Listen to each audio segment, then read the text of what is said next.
মানুষের মধ্যে ঈমান আমল হেফাজত করা, চরিত্র হেফাজত করা, এটা বড়ই কঠিন। এই জন্য আমরা এটা দাবি উত্থাপন করতে পারি যে আমাদের যুবকদের জন্য বিয়ের ন্যূনতম বয়স করে দেওয়া হোক 18 থেকে 20, আর ছেলেদের ক্ষেত্রে, মেয়েদের ক্ষেত্রে 16 থেকে 18। আর শোনেন, মূল কথাটা শোনেন, মূল কথা এটা না, মূল কথা হচ্ছে বিয়ের আগে পড়াশোনা শেষ করতে হবে। প্রাথমিক যে পড়াশোনা, এটা শেষ করতে হবে। কারণ এরপরে জিম্মেদারি এত বেশি হবে যে আপনি পড়াশোনার হয়তো এত সময় নাও পেতে পারেন। ঠিক আছে? আর নিজেদের পরিবার গড়ার মতো যোগ্য একটু কর্মসংস্থানের ব্যবস্থা আপনাকে করতে হবে। মানুষের কাছে হাত পাতলে ছেলে মানুষের গায়ের ব্যক্তিত্ব থাকে না। মানুষের কাছে যেন হাত পাততে না হয়, এই জন্য কি করবেন, নিজের হালাল, ছোট হোক হালাল একটা ব্যবসা হোক, চাকরি হোক, কিছু একটা ব্যবস্থা করবেন। কৃষিভিত্তিক অর্থনীতিও ভালো, এটাও খারাপ না। কৃষিভিত্তিক অর্থনীতি অনেক ভালো একটা উপার্জনের সোর্স। এদিক থেকে মানুষ সরে আসতেছে, এখন সবাই চাকরি করতে চায়। এটাও ভালো মানে পদ্ধতি হচ্ছে না। ব্যবসা ভালো, ব্যবসায় বরকত বেশি। কৃষিভিত্তিক অর্থনীতিও ভালো।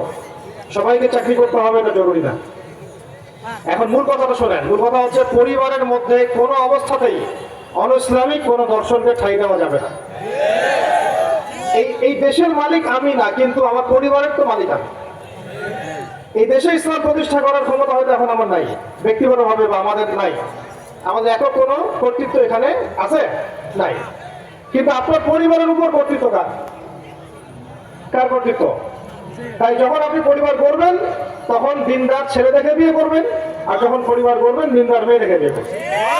এর বাইরে আপনি পরিবার করতে যায় না, পস্তাবেন, মারাত্মক রকমের পস্তাবেন। দ্বিতীয় কথা হচ্ছে, যখন আপনার সন্ততি হবে, পরিবারের মধ্যে আপনার কর্তৃত্ব স্ট্যাবলিশ হয়ে যাবে, তখন আপনি পরিবারের মধ্যে নামাজকে সর্বোচ্চ গুরুত্ব দিবেন। নামাজ নাই, পরিবারের সদস্যের ভাত বন্ধ, নামাজ পড়ে না, খাওয়া দাওয়া বন্ধ। আর শুরু থেকে যদি ট্রেনিং দেওয়া হয় তাহলে নামাজ পড়বে না এমনটা হতেও পারে না, তারা পড়বে। শুরু থেকে বাচ্চাদেরকে বুনিয়াদি ইসলামী শিক্ষা দিতে হবে, মেয়েদেরকে শুরু থেকে পর্দা করাতে হবে। পরিবারের মধ্যে তালিম থাকতে হবে। কি থাকবে?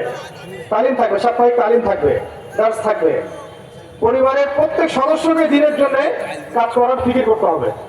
একটা পরিবার করেন, আদর্শ পরিবার, হালাল খাবে, এখানে কোনো হারাম থাকবে না। পরিবারের মধ্যে হৃদ্যতা, ভালোবাসা, মহব্বত থাকবে। আত্মীয়তার সম্পর্ক বজায় রাখবেন, ছিন্ন করবেন না। আত্মীয়তার সম্পর্ক বজায় রাখবেন, ছিন্ন করবেন না। পিতা মাতার খেদমত করবেন, তাদের থেকে দোয়া নিবেন। পিতা মাতাই আপনার জান্নাত, আপনার জাহান্নামের মাধ্যম। অতএব এই জিনিসগুলো যদি শক্ত হয়, এর সাথে প্রতিবেশীর হকটাও ঠিক মতো আদায় করা হয়, তাহলে ব্যক্তি জীবনে ইসলাম, ইনসাফ, আমানত, আদালত এগুলো থাকবে।